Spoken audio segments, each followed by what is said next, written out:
இன்றைய முக்கிய நிகழ்வுகள்.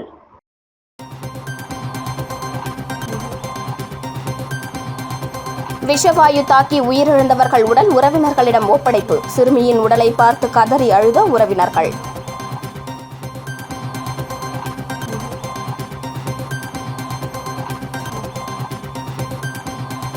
கோடை விடுமுறை முடிந்து பள்ளிகள் திறப்பு. மாணவர்களுக்கு ஆரத்தி எடுத்து இனிப்புகள் வழங்கி வரவேற்பு.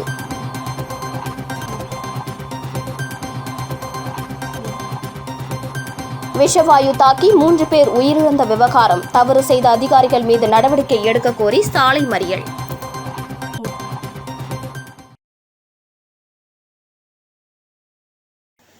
புதுச்சேரி விஷவாயு தாக்கப்பட்டு உயிரிழந்த 15 வயது மாணவி உடல் பிரேத பரிசோதனை முடிந்து வீட்டிற்கு எடுத்து வரப்பட்ட நிலையில் மாணவியின் உடலை கண்டு உறவினர்கள் கதறி அழுதது பெரும் சோகத்தை ஏற்படுத்தியது. புதுச்சேரி ரெட்டியார்பாளையம் புதுநகர் பகுதியில் பாதாள சாக்கடையில் இருந்து விஷவாயு அப்பகுதியில் இருந்த வீடுகளில் உள்ள கழிவறை வாயிலாக வெளியேறிய நிலையில் கழிவறைகளை பயன்படுத்திய 5 பேர் விஷவாயு தாக்கப்பட்டு புதுச்சேரி அரசு மருத்துவமனையில் அனுமதிக்கப்பட்டனர். அதில் 15 வயது சிறுமி செல்வராணி, 75 வயது மூதாட்டி செந்தாமரையின் மகள் காமாட்சி ஆகிய 3 பேர் உயிரிழந்த நிலையில் பாலகிருஷ்ணன் மற்றும் பாக்கியலட்சுமி ஆகிய இருவர் அரசு மருத்துவமனையில் தீவிர சிகிச்சை பிரிவில் அனுமதிக்கப்பட்டுள்ளனர். இதில் உயிரிழந்த 15 வயது மாணவி செல்வராணி உடல் இன்று பிரேத பரிசோதனை முடிந்து சடங்குகளுக்காக அவரது வீட்டிற்கு கொண்டு வரப்பட்டது. மாணவி செல்வராணியின் உடலை பார்த்ததும் அங்கிருந்த அவர்களது உறவினர்கள் கதறி அழுதது பெரும் சோகத்தை ஏற்படுத்தியது.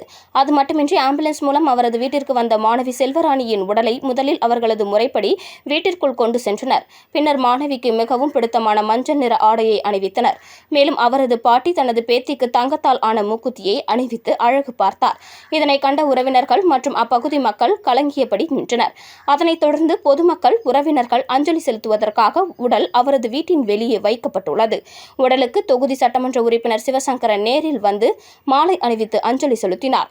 புதுச்சேரியில் 15 வயது மாணவி செல்வராணி விஷவாயு தாக்கப்பட்டு உயிரிழந்த சம்பவம் பெரும் சோகத்தை ஏற்படுத்தியுள்ளது.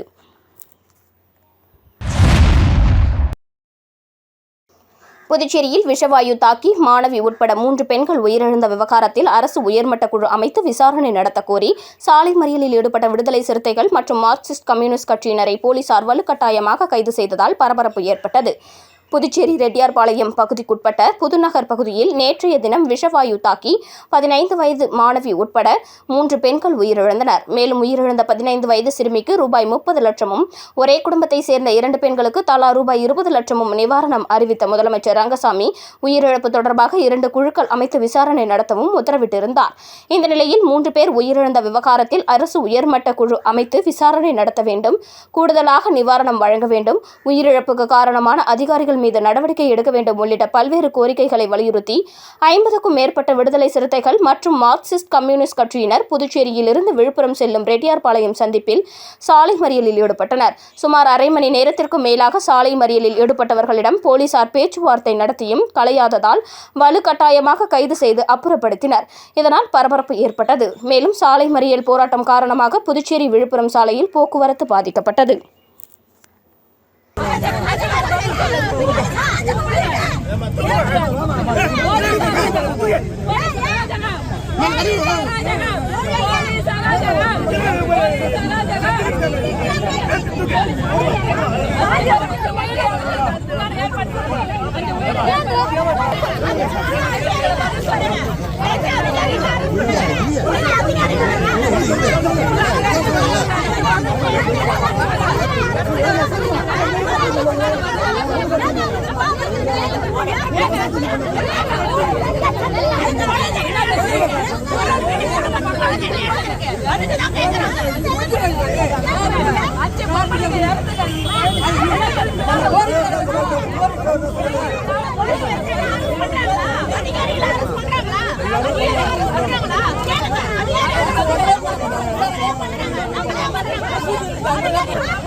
புதுச்சேரியில் கோடை விடுமுறைக்கு பின் பள்ளிகள் இன்று திறக்கப்பட்டது. பள்ளிக்கு வந்த மாணவர்களை முன்னாள் மாணவர்கள் ஆரத்தி எடுத்தும் இனிப்புகள் வழங்கியும் வரவேற்றனர்.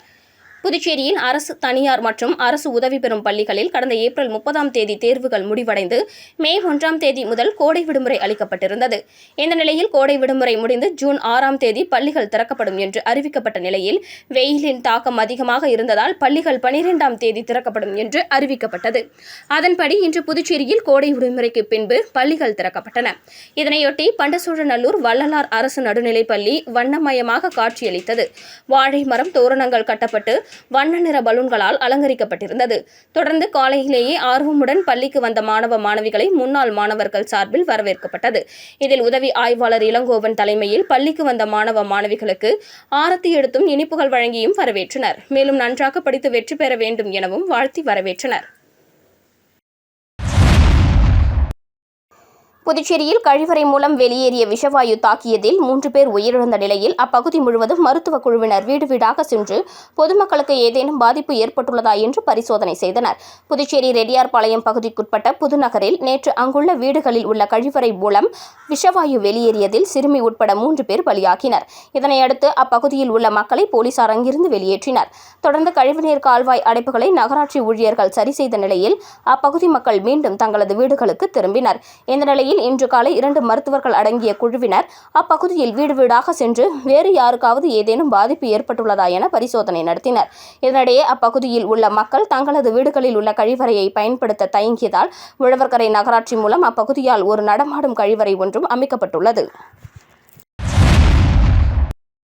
முதலியார்பேட்டை தொகுதியில் 59 லட்சம் செலவில் குறுக்கு சாலை மற்றும் வடிகால் வாய்க்கால் அமைக்கும் பணியை சட்டமன்ற உறுப்பினர் சம்பத் துவக்கி வைத்தார். முதலியார்பேட்டை தொகுதிக்குட்பட்ட அனிதா நகர் பகுதியில் புதுச்சேரி குடிசை மாற்று வாரியத்தின் மூலம் 59,98,000 ரூபாய் செலவில் குறுக்கு சாலை மற்றும் வடிகால் வாய்க்கால் அமைக்கும் பணியினை முதலியார்பேட்டை சட்டமன்ற உறுப்பினர் சம்பத் பூமி பூஜை செய்து பணியினை துவக்கி வைத்தார். இந்த நிகழ்ச்சியில் குடிசை மாற்று வாரிய முதன்மை செயல் அலுவலர் ராமகிருஷ்ணன், உதவி பொறியாளர் சுதர்சன், இளநிலை பொறியாளர் கோபிநாத், ஒப்பந்ததாரர் பழனிவேல் மற்றும் ஊர் பொதுமக்கள் கலந்து கொண்டனர். புதுச்சேரியில் கோடை விடுமுறை முடிந்து பள்ளிகள் இன்று மீண்டும் திறக்கப்பட்ட நிலையில் மாணவர்கள் உற்சாகத்துடன் பள்ளிக்கு வருகை தந்தனர். மேலும் பள்ளிக்கு வருகை தந்த மாணவ, மாணவிகளை பூ மற்றும் இனிப்புகள் வழங்கி ஆசிரியர்கள் வரவேற்றனர். புதுச்சேரியில் கடந்த ஏப்ரல் 28ஆம் தேதி பள்ளிகளில் ஆண்டு தேர்வுகள் முடிவடைந்து 29ஆம் தேதி முதல் கோடை விடுமுறை விடப்பட்டது. இதனைத் தொடர்ந்து ஜூன் 6ஆம் தேதி பள்ளிகள் மீண்டும் திறக்கும் என அறிவிக்கப்பட்டிருந்தது. ஆனால் புதுச்சேரியில் கடுமையான வெயில் காரணமாக கோடை விடுமுறையானது ஜூன் 11 வரை நீட்டிக்கப்பட்டது. இதனையடுத்து இன்று முதல் புதுச்சேரியில் உள்ள அரசு மற்றும் தனியார் பள்ளிகள் மீண்டும் திறக்கப்பட்டன. கோடை விடுமுறை முடிந்து மாணவர்கள் ஆர்வமுடன் பள்ளிக்கு வருகை புரிந்தனர். மேலும் ஒரு சில அரசு பள்ளிகளில் மாணவ, மாணவிகளை பள்ளியின் ஆசிரியர்கள் இனிப்பு மற்றும் பூக்கள் கொடுத்து வரவேற்றனர். மேலும் பள்ளி திறக்கும் இன்றைய நாளே மாணவர்களுக்கான சீருடை, புத்தகம் உள்ளிட்டவைகள் வழங்கப்பட உள்ளது. புதுச்சேரியில் அரசு பள்ளிகளில் 1 முதல் 12ஆம் வகுப்பு வரை CBSE பாடத்திட்டம் அமலில் உள்ளது குறிப்பிடத்தக்கது. புதுச்சேரியில் விஷவாயு தாக்கி 3 பேர் உயிரிழந்த நிலையில் அப்பகுதியைச் சேர்ந்த குடியிருப்பு வாசிகள் வீட்டில் சமைக்க மற்றும் கழிவறை செல்ல அச்சமடைந்துள்ளனர். புதுச்சேரி ரெட்டியார்பாளையம் புதுநகர் பகுதியில் பாதாள சாக்கடை மூலம் கழிவறைக்குள் விஷவாயு தாக்கி 3 பேர் உயிரிழந்த நிலையில் உடனடியாக சம்பவ இடத்திற்கு வந்த பொதுப்பணித்துறை, சுகாதாரத்துறை, தீயணைப்புத்துறை உள்ளிட்ட துறைகளின் மூலம் கழிவுநீர் வாய்க்கால் மற்றும் பாதாள சாக்கடை சரி செய்யப்பட்டது. மேலும் அப்பகுதியில் உள்ள பொதுமக்களை பாதுகாப்பான இடத்தில் தங்க வைத்தனர். இந்த நிலையில் கழிவறையில் விஷவாயு தாக்கி உயிரிழந்ததால் பொதுமக்கள் தற்போது வரை கழிவறைக்கு செல்ல பயத்துடன் இருப்பதால் வெளிப்பகுதிகளை பயன்படுத்தி வருவதாகவும், மேலும் சமையலறையில் விளக்குகளை போடாமலும் அச்சத்துடன் காணப்படுகின்றனர். தற்போது காவல்துறை அதிகாரிகள் மற்றும் பொதுப்பணித்துறை அதிகாரிகள் அப்பகுதியில் முகாமிட்டு ஒவ்வொரு வீடுகளிலும் ஆய்வு மேற்கொண்டு வருகின்றனர்.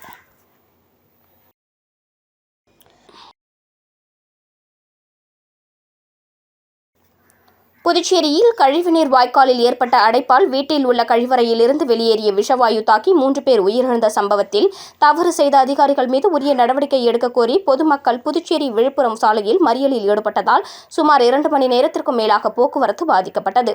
புதுச்சேரி ரெட்டியார்பாளையம் பகுதியில் உள்ள புதுநகரில் கழிவுநீர் வாய்க்காலில் ஏற்பட்ட அடைப்பால் வீட்டின் கழிவறை வழியாக வெளியேறிய விஷவாயு தாக்கி 15 வயது சிறுமி உட்பட 3 பெண்கள் பலியாகினர். இச்சம்பவத்தால் அப்பகுதியில் உள்ள பொதுமக்களை போலீசார் அங்கிருந்து வெளியேற்றினர். மேலும் நகராட்சி அதிகாரிகள், ஊழியர்கள் சம்பவ இடத்திற்கு வந்த கழிவுநீர் வாய்க்கால் அடைப்புகளை சரி செய்யும் பணியில் ஈடுபட்டனர். தொடர்ந்து முதலமைச்சர் ரங்கசாமி, அமைச்சர், மாவட்ட ஆட்சியர் ஆகியோர் சம்பவ இடத்திற்கு வந்து பார்வையிட்டனர். தொடர்ந்து இச்சம்பவம் தொடர்பாக 2 குழுக்கள் அமைக்கப்பட்டு விசாரணை நடைபெற்று வருகிறது. மேலும் உயிரிழந்த 2 பெண்களின் குடும்பத்திற்கு தலா 20 லட்சமும், உயிரிழந்த சிறுமியின் குடும்பத்திற்கு ரூபாய் 30 லட்சமும் நிவாரணம் வழங்கப்படும் என முதலமைச்சர் ரங்கசாமி அறிவித்துள்ளார். இதனிடையே இரவு அப்பகுதி மக்கள் 100க்கும் மேற்பட்டோர் இச்சம்பவத்திற்கு காரணமான அதிகாரிகள் மீது உரிய நடவடிக்கை எடுக்க வேண்டும், மீண்டும் அப்பகுதியில் தாங்கள் பயமின்றி குடியிருக்க அரசு உரிய பாதுகாப்பை உறுதிப்படுத்த வேண்டும் உள்ளிட்டவைகளை வலியுறுத்தி புதுச்சேரி விழுப்புரம் சாலையில் திடீரென சாலை மறியலில் ஈடுபட்டனர். இதனையடுத்து சம்பவ இடத்திற்கு வந்த ரெட்டியார்பாளையம் போலீசார் போராட்டத்தில் ஈடுபட்ட மக்களிடம் பேச்சுவார்த்தை நடத்தி வருகின்றனர். பொதுமக்களின் சாலை மறியல் காரணமாக புதுச்சேரி விழுப்புரம் சாலையில் சுமார் 2 மணி நேரமாக போக்குவரத்து பாதிக்கப்பட்டு வாகனங்கள் நீண்ட வரிசையில் நின்றன.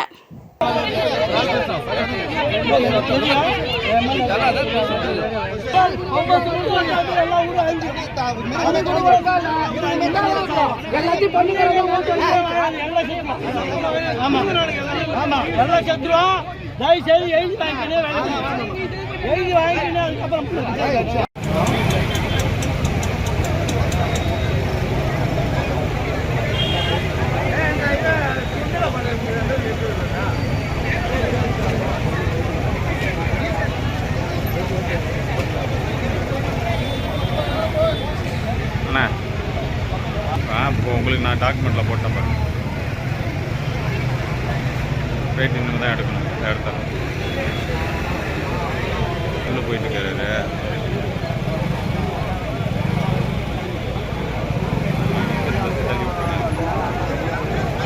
சேகர் வந்துருக்கு, அவன் தானே போயிட்டு. தட்டாஞ்சாவடி தொழிற்பேட்டையில் புதுவை கூட்டுறவு நவீன அரிசி ஆலை தொழிலாளர்கள் நலசங்கம் பெயர் பலகை மற்றும் கொடியேற்ற விழா நடைபெற்றது. புதுச்சேரி மாநிலம் தட்டாஞ்சாவடி தொழிற்பேட்டை பகுதியில் புதுவை கூட்டுறவு நவீன அரிசி ஆலை தொழிலாளர்கள் நலசங்கம் பெயர் பலகை மற்றும் கொடியேற்று விழா நிகழ்ச்சி நடைபெற்றது. இந்த நிகழ்ச்சியில் NRTUC மாநில தலைவர் கும்மணன் கலந்து கொண்டு பெயர் பலகையை திறந்து வைத்து சிறப்புரையாற்றினார். சட்ட ஆலோசகர் ஸ்ரீதர் தொழிற்சங்க கொடியை ஏற்றி வைத்தார். நிகழ்ச்சிக்கு சங்க தலைவர் மணிகண்டன் தலைமை தாங்கிட சங்க துணை செயலாளர் ராஜாமணி முன்னிலை வகித்தார். சிறப்பு அழைப்பாளராக பான்லே NRTUC தொழிற்சங்க நிர்வாகிகள், மேலிட பொறுப்பாளர் பார்த்திபராஜார், தலைவர் ஆனந்தவேலு, துணைத் தலைவர் அருணகிரி, வேதபுரி மக்கள் கிராமம் மற்றும் நகரம் கட்டடம் மற்றும் கட்டுமான தொழிலாளர்கள் கூட்டமைப்பு நிர்வாகிகள், தலைவர் ராமமூர்த்தி, செயலாளர் அருணாச்சலம், பொருளாளர் சுந்தரமூர்த்தி உட்பட பலர் கலந்து கொண்டு சிறப்பித்தனர். இதில் விழா அமைப்பாளர்கள் துணைத் தலைவர் பிரபு, பொதுச் செயலாளர் சரவணன், அமைப்பு செயலாளர் சன்னியாசியப்பன் மற்றும் செயற்குழு உறுப்பினர் ஆதிலட்சுமி, உறுப்பினர்கள் விஜயலட்சுமி, சரிதா ஆகியோர் கலந்து கொண்டனர். இந்த நிகழ்ச்சியில் இறுதியில் சங்க பொருளாளர் முனியப்பன் நன்றி உரையாற்றினார்.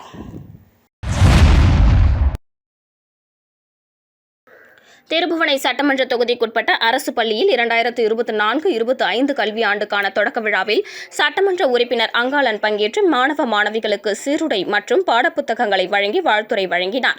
புதுச்சேரி மாநிலம் திருபுவனை சட்டமன்ற தொகுதிக்குட்பட்ட மதகடிப்பட்டு அருகில் உள்ள களித்தீர்த்தால் குப்பம், கலைஞர் கருணாநிதி அரசு மேல்நிலைப்பள்ளி, செல்லிப்பட்டு அரசு உயர்நிலைப்பள்ளி, சோரப்பட்டு அரசு உயர்நிலைப்பள்ளி மற்றும் வம்புப்பட்டு அரசு ஆரம்ப பள்ளியில் 2024-25 கல்வியாண்டுக்கான தொடக்க விழாவில் திருபுவனை தொகுதியின் சட்டமன்ற உறுப்பினர் அங்காளன் கலந்து கொண்டு சிறப்பித்தார். இவ்விழாவிற்கு பள்ளியின் துணை முதல்வர் வாழ்த்துரை வழங்கினார். சட்டமன்ற உறுப்பினர் அங்காளன் சிறப்புரையாற்றும் போது, மாணவர்கள் அனைவரும் படிப்பில் சிறந்து விளங்க வேண்டும், உங்களுக்கு தேவைப்படும் அனைத்து நலன்களையும் நாங்கள் செய்து தயாராக இருக்கிறோம் என்று கூறினார். இவ்விழாவின் தொடர்ச்சியாக பள்ளி மாணவர்களுக்கு இவ்வாண்டிற்கான பாடப்புத்தகங்கள், சீருடைகள், கல்வி ஊக்கத்தொகைக்கான ரசீதுகள் மற்றும் தேசிய அளவில் சென்று விளையாட்டுப் போட்டியில் பங்கேற்ற மாணவர்களுக்கு பங்கேற்பு சான்றிதழ்கள் ஆகியவை சட்டமன்ற உறுப்பினர் அங்காளன் தலைமையில் மாணவர்களுக்கு வழங்கப்பட்டது. மேலும் கலைஞர் கருணாநிதி அரசு மேல்நிலைப்பள்ளி ஆதிதிராவிடர் மாணவர்கள் 29 நபர்களுக்கு ரூபாய் 10,000 வீதம் 21 மாணவர்களுக்கு 2,10,000 வழங்கினர். இவ்விழாவில் திருபுவனை காவல்துறை உதவி ஆய்வாளர் இளங்கோ மாணவர்களை ஊக்கப்படுத்தும் வகையில் ஊக்க உரை நிகழ்த்தினார். பள்ளியில் தலைமை ஆசிரியர் நன்றி கூறினார். இவ்விழாவில் சட்டமன்ற உறுப்பினர்களின் ஆதரவாளர்கள், காவல்துறை அதிகாரிகள், பள்ளி ஆசிரியர்கள் ஆகியோர் உடனிருந்தனர். இறுதியாக மாணவர்களுக்கு சட்டமன்ற உறுப்பினர் அங்காளன் இனிப்பு வழங்கி சிறப்பித்தார். இவ்விழாவினை பள்ளி ஆசிரியர்கள், உடற்கல்வி ஆசிரியர்கள் சிறப்பாக ஏற்பாடு செய்திருந்தனர்.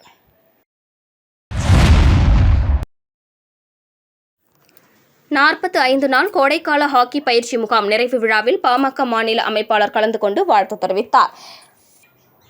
மணவெளி தொகுதி அபிஷேகப்பாக்கம் பள்ளி மைதானத்தில் கோடைக்கால ஹாக்கி பயிற்சி முகாம் 1.5 மாதங்களாக நடைபெற்றது. இன்று அதன் நிறைவு விழாவில் புதுச்சேரி மாநில பாமக அமைப்பாளர் கணபதி கலந்து கொண்டு மாணவ மாணவிகளுக்கு வாழ்த்துரை வழங்கி டி-ஷர்ட் வழங்கினார்.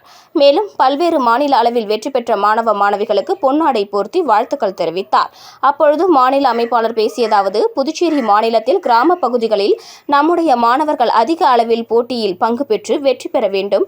இன்றைக்கு மாணவ சமுதாயம் பெரியவர்களும் இளைஞர்களும் செல்போனில் மூழ்கி இருக்கும் சூழலில் இதுபோன்ற ஆரோக்கியமான விளையாட்டுகளில் நம்மை ஈடுபடுத்திக் கொண்டால்தான் நம்முடைய மனமும் உடலும் சிந்தனைகளும் செயலாற்றும் சுறுசுறுப்போடு இருக்கும். ஆகவே இந்த 45 நாள் கோடைக்கால பயிற்சி முகாமை சிறப்பாக பயிற்சி கொடுத்த ஆசிரியர்களுக்கும் இதில் கலந்து கொண்ட அத்தனை மாணவர்களுக்கும் வாழ்த்துக்களை தெரிவித்துக் கொள்கிறேன்.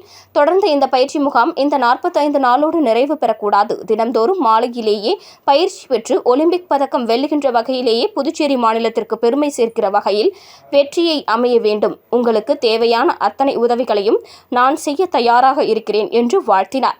நிகழ்ச்சியில் 100க்கும் மேற்பட்ட மாணவர்கள் கலந்து கொண்டனர். விழாவில் ஹாக்கி பயிற்சி ஆசிரியர் ஹரிகிருஷ்ணன், சீனியர் வீரர் புவியரசன் மற்றும் நிர்வாகிகள், மாநில இளைஞர் சங்க செயலாளர் சேதுபதி, மாநில உழவர் பேரியக்க செயலாளர் மணிபாலன், வன்னியர் சங்க மாநில பொறுப்பாளர் மணிரத்னம், பாட்டாளி மாணவர் சங்க நிர்வாகிகள் ரோஹித், தகுதி இளைஞர் சங்க துணை செயலாளர் ஜேம்ஸ் உட்பட பலர் கலந்து கொண்டனர்.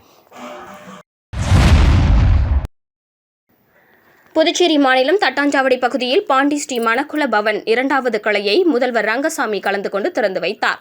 புதுச்சேரி மாநிலம் தட்டாஞ்சாவடி காமராஜ் சாலை கஸ்தூரிபாய் நகரில் அமைந்துள்ள பாண்டி ஸ்ரீ மணக்குள பவன் ஹோட்டலின் 2வது கிளை திறப்பு விழா நடைபெற்றது.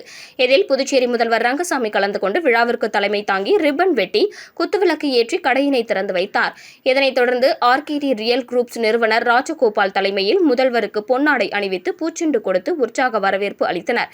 இந்த நிகழ்ச்சி அரசு கொறடா ஏகேடி ஆறுமுகம், சட்டமன்ற உறுப்பினர் KSP ரமேஷ், முன்னாள் சட்டமன்ற உறுப்பினர் NSJ ஜெயபால் மற்றும் தமிழ்செல்வம், முக்கிய பிரமுகர்கள் மாரிமுத்து, அழகு, அதிரடி அழகானந்தம், பூத்துறை ஊராட்சி மன்ற தலைவர் உதயகுமார், ஜெரோம், ராகவேந்திரா, வேலாயுதம் உட்பட ஏராளமானோர் கலந்து கொண்டு விழாவினை சிறப்பித்தனர். மீண்டும் இன்றைய முக்கிய நிகழ்வுகள்.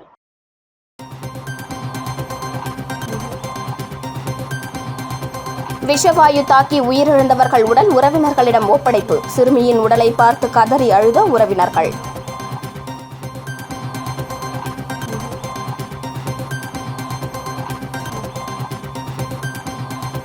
கோடை விடுமுறை முடிந்து பள்ளிகள் திறப்பு. மாணவர்களுக்கு ஆரத்தி எடுத்து இனிப்புகள் வழங்கி வரவேற்பு.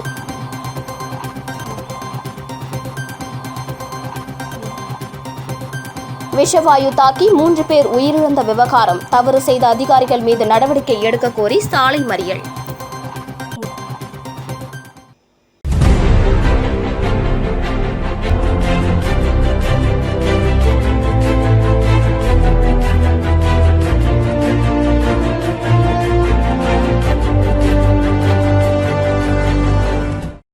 செய்திகளை உடனுக்குடன் தெரிந்து கொள்ள ஆஸ்கார் யூடியூப் சேனலை சப்ஸ்கிரைப் செய்யவும்.